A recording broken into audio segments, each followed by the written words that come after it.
Hi, Mark. How are you? Very well, thank you. Nice to see you again. Likewise, likewise. Really good to reconnect and really pleased to be able to do this call, fireside chat, interview, whatever you want to call it.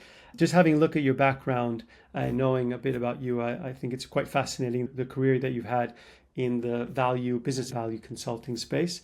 I noticed that BMC is on that list, and it's one of those remarkable companies that we hear so much about in terms of its impact on the value selling expertise or specialism out there and all the people that have gone on to do great things at other companies. That alumni or mafia, you can call it, from BMC. Would love to first get your thought, your a little bit of background on you, what's kind of brought you through your career of value consulting, and then a little bit more on that what seems to be quite a unique experience from BMC. Yes, I would say probably the value selling kind of really crystallized at AppDynamics, but certainly if you think about the people that started at PTC, then through Essential and ended up at Blade Logic, I met them when they were at Blade Logic.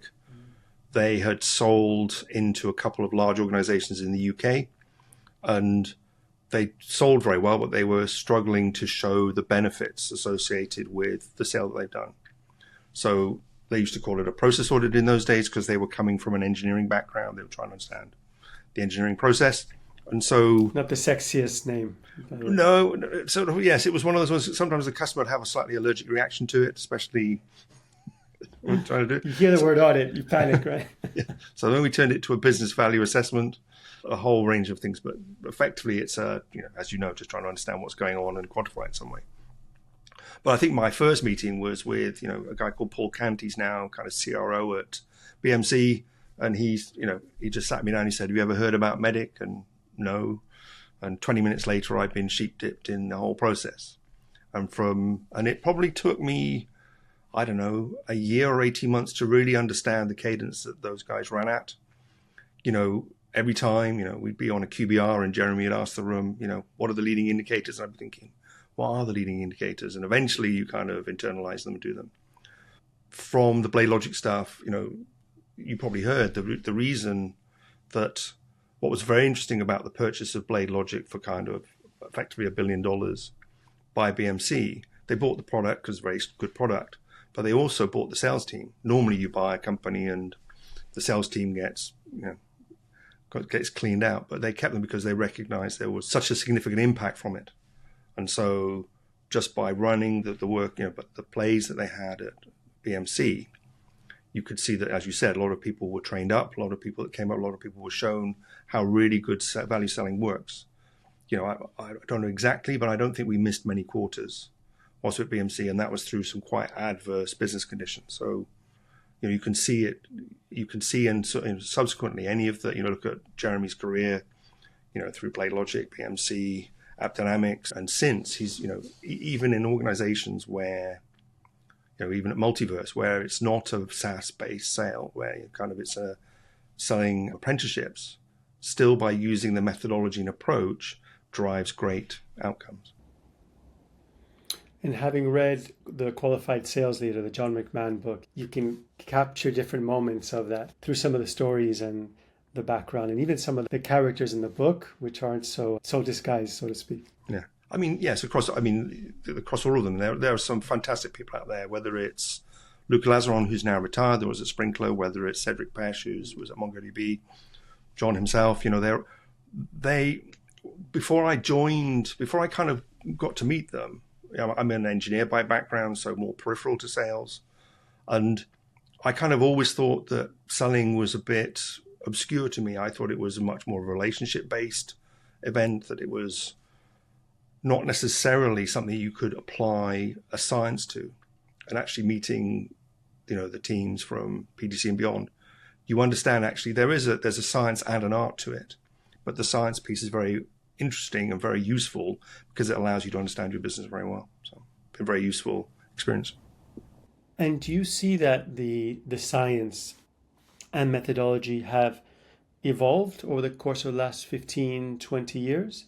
Or is it such best practice that it's more its application and an appropriate application that is the main driver of how it's perpetuated? That's kind of an interesting question. So from my kind of perspective is that the fundamentals have stayed consistent, but the approach has evolved. As you said, we used to call it a process audit. We don't call it process audit anymore. And we used to start with this idea of a value pyramid, connecting the corporate objectives down to the critical capabilities. And against the leading indicators that we were running, we found that some account managers were able to do really well, and some account managers struggled to understand and internalize the process. So then it kind of morphed into this idea. Some people call it the 3 whys, but effectively, what are the 3 key challenges that the customer's got?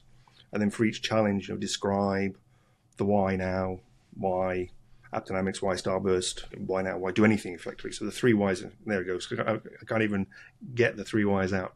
But yes, and I think by being able to give the account managers a simpler structure, and then even that evolved from something that was quite a complicated pair of slides into a simple grid that kind of related to sort of the objectives back down to how we helped, allowed us to drive greater performance across the sales floor, which was always kind of the McMahon, Jeremy kind of philosophy. It wasn't about, peaks to troughs or chasing the large deals. It was, what can we do in our business to raise the game for everyone so that more people are hitting their number within their year?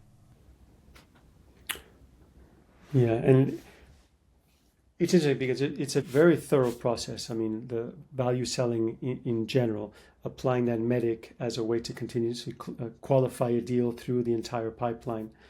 How much of it is also reliant on the individual skill set and personality of the rep?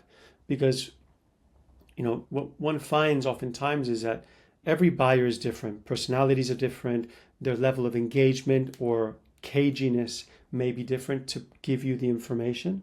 And ultimately, if a value seller isn't able to extract the relevant information, pain points, so on and so forth, then the track to delivering a viable business case is clearly hindered. So where do you put kind of a balance between process, capability, and skill set? So, you're probably familiar with the ICE framework in terms of trying to understand people: intelligence, character, and experience. We used to also add likability, but then HR got hold of me. But it's a combination of intelligence and character, kind of the character that gives them the drive to trying to get into some of these difficult situations. I mean, cold calling is really hard, but then it's the intelligence that once you get to speak to customers, that drives the curiosity that then uncovers the particular pain. And you normally see the account managers or the account teams where there's curiosity sits at the forefront, and sort of a wish to understand rather than to sell drives much better outcomes. And you can see that. You can see the rep and the coachability kind of in terms of the reps as well. So that often comes with the intelligence and the character.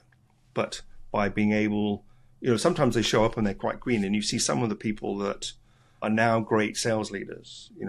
You see them go on their journey from perhaps not understanding, but actually starting to see that by being more curious, it drives their deals with greater predictability and less discounts and all the rest of it. It's a really good point. And I think a lot of companies, when they go and hire account execs, reps, they probably traditionally don't consider curiosity on the top of that list, right? They'll think, maybe empathy, hunger, their ability to interpersonal relation skills, their ability to interact. But at the core of value selling is curiosity, right? You have to build some degree of trust, but equally you have to be genuinely curious and genuinely interested in building some degree of alignment, right? I think so. I kind of think that, the old saying that people buy from people. But if you think about any of your social engagements where you meet people, whether it's in the pub or at a party or at a sales event, the people that you warm to most are the ones that are curious, the ones that are interested in your world rather than telling you about theirs. And I think that's true when you try, a lot of, I've seen some of the very good account managers being given a huge account, and you think their year is made, and they'll come back and they'll say to Jeremy, I don't want the account. And Jeremy will be like, why don't you want that one? And he said, because there's no pain. And it's that they understand that because they've kind of been through and been curious and sort of gone, actually there's nothing that we can solve. I mean, clearly, every company's got a huge amount of pain. But that's basically qualifying that opportunity out, right? Yes, because they've been curious enough to go, let me try and understand what the challenges are, rather than just hear a couple of minor facts and then go, okay, it's definitely a deal here. So. But that must be gold for any team leader, to have a team that comes outright and says, qualify that opportunity out, no pain. I mean, to be able to forecast accurately, that's so critical for any team lead. Yeah, I think that one of the things that, again, everybody says, the PG gives you confidence. All these sayings, but they're true. If you've got several opportunities in your pipeline that you think are potentially live, and then you find one that's not particularly viable, then you can switch your focus to something else. If the opportunities are limited, then people tend to get very emotionally attached to the opportunities that are there. We've all done it. I'm probably one of the worst.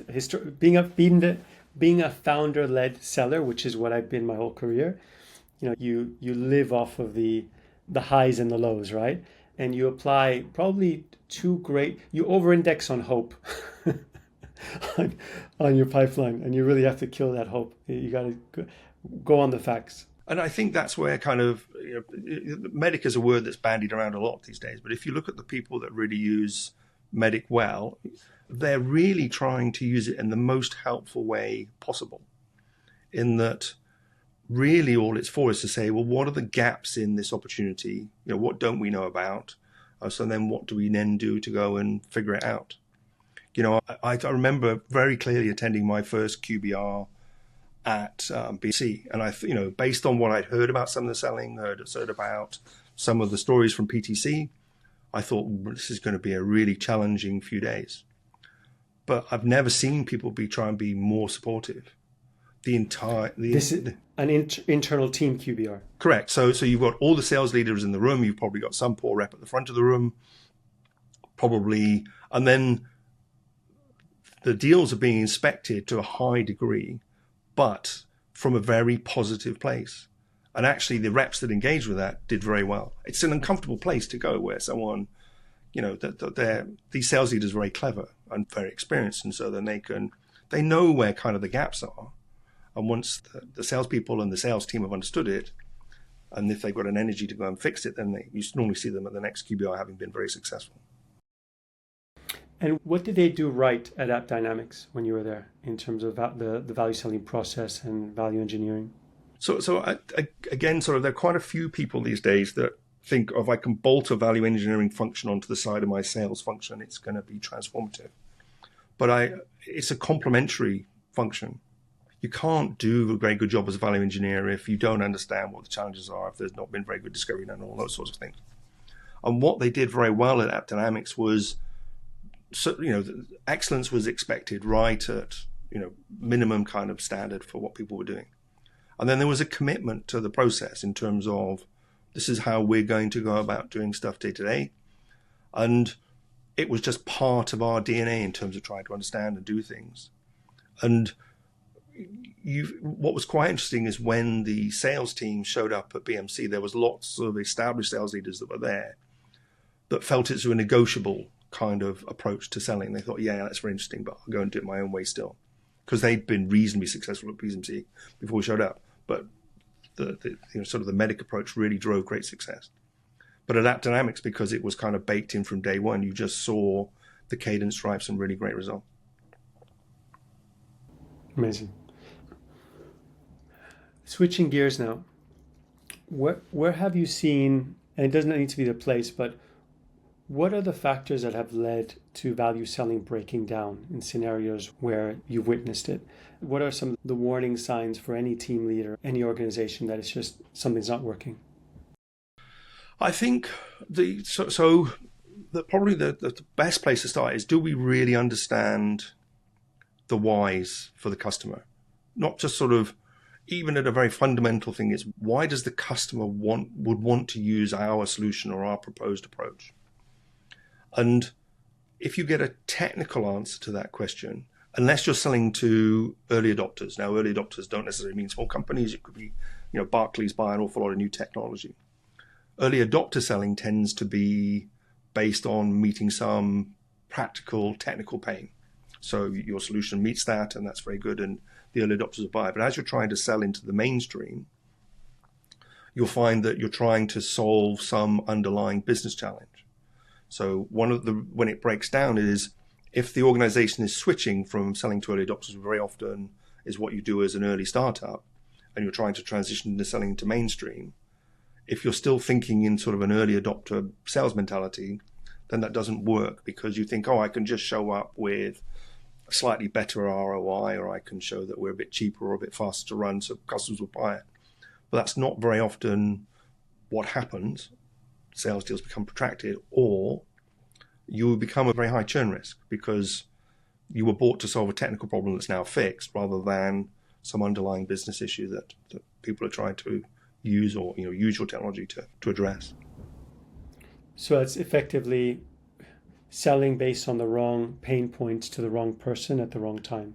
One thing is entering with a very specific pain point that's a technical pain point, where you may get a relatively small deal, maybe in a large organization, but that may not be a long-term solution or long-term pain to resolve, versus having a values-led sales approach where you're identifying broader pain. Yes, I think the value bit and all that. So, that what's quite interesting is that this idea of benefits is a well-defined industry outside of software selling. So, if you're building container ships or hospitals or doing other things, benefit definition and benefit realization is a clearly defined set of skills that people use, and there are do them. It's sort of interesting that within our IT world, it's new, but certainly within the last 4 or 5 years. But the value bit is sometimes can be misleading, because people hear value and think of money. Whereas actually, if you think in terms of benefits, then you shift your perspective on actually the benefit might be, can we do this faster? Can we iterate through our development more quickly? Can we burn less time on warranty periods for development? Can we understand the noise that's coming in from our security systems more easily and get to the problems more quickly? And so that's the benefit, rather than you may never get to a pound, shilling and pence kind of number, but customers may not be so worried about that, because you speak to a lot of industries, they don't always quantify it in those terms. Absolutely. And we see this day in and day out with our platform, right? Because we're a business case platform, and the point of the solution is, yes, oftentimes there's an ROI at the end of it, but a lot of the time you have different buyer personas, different needs within an organization, and it's the benefits across those, and it very much depends on the sector. So I just got off a call earlier this morning. One of our partners is an organization called Newton's Tree. They're an AI platform that work with hospital groups and are the kind of the middle layer between the hospital group integrating AI solutions and AI vendors going into and solving problems for the organization. And through that relationship, we work with a number of AI healthcare vendors. Think of imaging, chest x-rays, all that. There's a lot of value. But in the case of the UK, to the NHS, it's not so much about ROI, right? The benefits to them are increased efficiency, reduced error rates, improvement in health outcomes.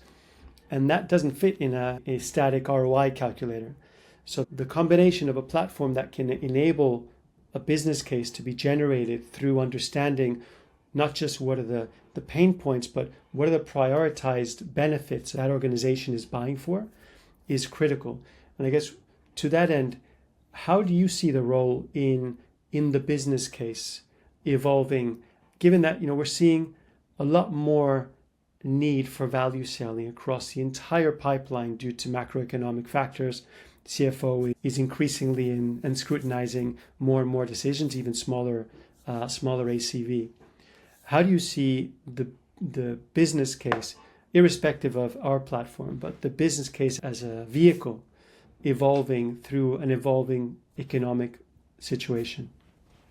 Yeah, I think that if you look at some of the really good, if I think back through some of the really great deals that have been done, then in terms of not necessarily sometimes with value, but sometimes in terms of actually you feel like you've done something very positive. It's the outcomes you talk to. So the kind of the business benefit, being saying invest X and you get Y return is interesting, but by being able to describe what the outcomes are, and describing how the customer is how you're going to align the deployment to achieve them, how you prioritize it, how you're going to measure the success over time, that becomes a much more compelling part of the whole story. I always say you have to try and think about the purchase point as just a day in the journey. It's not kind of the end of something. It's just, well, maybe it's the end of the beginning, if they say, but the better deals where value engineering really helps is to try and join that up together.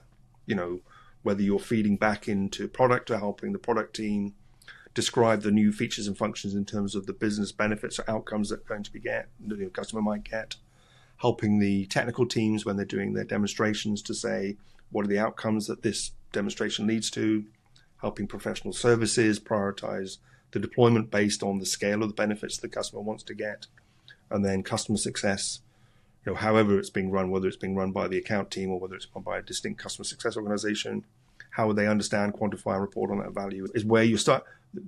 I think that's the evolution that we'll see. The companies that are all joined up across all those functions will start to see a step change in how they approach and how they engage. Because some people are very good at pits. Sorry. No, and how do you see the role of value engineering applied to the post-sale customer success or impact model? That whole revenue bow tie that we've talked about, where it's now not just a question of the sale, but the profitability of that sale comes 12, 18 months after the sale in the return. Yeah, I think that sometimes, if you think about, the value engineering team can't do everything, because you have to be I think you sort of works best as a supporting point function. So, if you think about the entire sales process, and I'll come to customer success bit in a minute, the account managers don't need you through the entire process. They might need you at the beginning when they're trying to do some of the discovery work, trying to understand where the pain might be. They might need your help when they're trying to align the proof of value with the benefits. And then clearly they need at the end when they're trying to build the business justification to go alongside the technical justification, which is the case for investment. So then as you come into customer success, the value engineering function is there to support them to say, as you're doing your executive business reviews, these are the outcomes the customer wanted to get. So these are the measures that you wanted to be trying to understand and articulate. But as you know, very often the gap is between pre and post sale is the stakeholders change and what they were trying to achieve is not clearly understood. So customer success can struggle to understand the outcomes that people wanted. So value engineering can help with that piece of work, but it's about joining the whole organization together, I think. Certainly. And then the last question on that is, obviously AI is completely turning everything upside down and causing a considerable paradigm shift across many sectors. It's exciting for many reasons and equally frightening for others. How do you see AI affecting or impacting value selling, but even more importantly, the role of value engineering in organizations? I mean, it's very interesting. I mean, I have started to use things like ChatGPT more recently. Particularly, it's very good at spotting all my grammatical errors and helping me condense something down. But I think the way that AI is... what is it that AI is very good at? It's good at sort of looking at very large volumes of data and understanding some of the patterns and some of the outcomes that human beings are not very good at achieving. Sort of in terms of you think about, whether it's the medical imaging, but from a value engineering perspective, I think that it will start to really help when you're early on in the sales cycle, trying to understand. So I have this customer in this vertical, in this industry, based on some data we've got and some of the stuff that's out on the internet. Where do we think the key challenge will be that map to our particular offerings? Because I think that's the piece where people, if you connect it, people will struggle. So for example, say you show up at a company and they've never done value selling before, or they've never had value engineering before. Job one is to try and understand what's the value landscape. You understand your target market, you understand certainly your ideal customer profile, but it's what are the benefits that we're going to try and present to the customer. We used to call it the library of pain. I think Tara calls it the value landscape. It's what are our offerings that we can provide? And then how would you uncover those? How would you quantify them? And how would you describe them? And AI can probably help to start to join some of those dots together as you start to build it out. I guess where AI will miss is the nuance that maybe the human brain can make the connections of. But that's I think so. So if we think really hypothetically, one of the things that the sales team struggle with is the discovery phase. It's whether it's often, it's about the confidence to be able to ask the questions to follow your nose. So if they've got some ability in real time for, if you look at the way that some of these online, some of the video conferencing tools are able to record your information and give you a summary, and the summary they provide, I think it would take me 2 hours to provide that sort of level of detail, and that the machine does it within a couple of minutes.